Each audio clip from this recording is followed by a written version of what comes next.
Sabado ngayon, at 30 ng Mayo. Ito ngayon, okay na kami bukas, kaya ito, happenings muna. Ayan o. Oh, nagbibit kami oh. Ang ganda ng dagat, pare.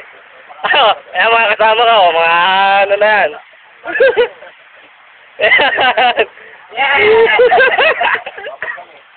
Ito ang pambato namin, World Wrestling Federation.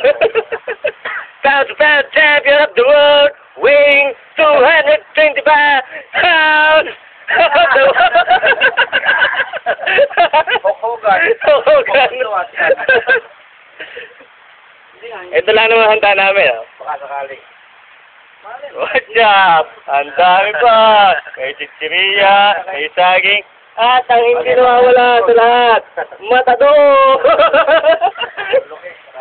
Tawa na kami dito sa Lambarog, kaya nagmatador naman ulit kami. Yan, yan. Ito ang buhay namin dito.